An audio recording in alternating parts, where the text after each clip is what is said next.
So what about your grandchildren? What do they do with this when they inherit it?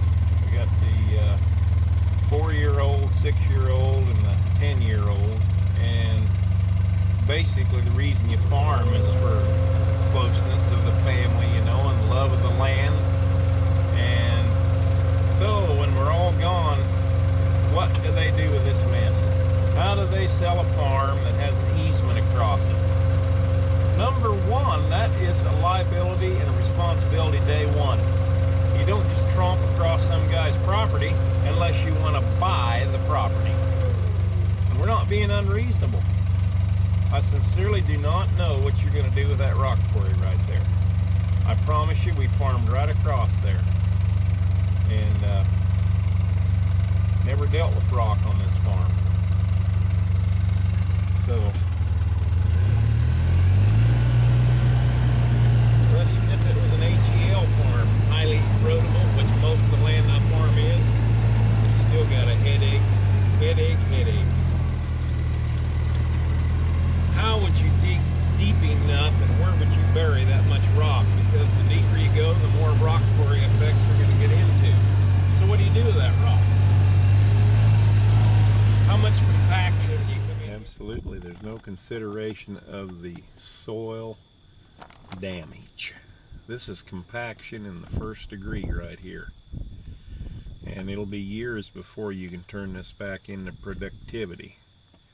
Because when you run around on ground in the mud, that ground will never be the same. That's just the fact of the matter.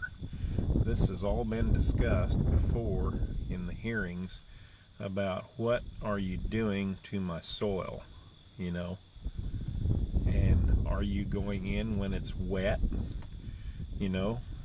Well, when you got that many miles of pipeline going in, you would think you could be a little bit of selective of where we're going to work today. See the water standing down there in the field just like a pond? That's called compaction. See, the water won't even go in the ground. And so you got a real major problem with compaction here. So basically that's one issue. And these are just happen to be real good crop of beans here, and you see there's you know, you can't cut right up along where they went here, so you got another liability. This ground normally would come out of soybeans, go back to wheat. You couldn't get a kernel to grow out there in that kind of compaction, you know, driven on wet soil. And the erosion, we'll go down here and see where they crossed our waterway course. And then they have a rock issue on down here along this line. Terrific rock issue. And the question is, when you backfill a ditch with rock, how does that affect the line? You know, rock eventually will cause a cavity in the pipe. So that's another issue. So for right now, this is the opening to the project. If we were allowed to drive on down there and see where there's some more problems here.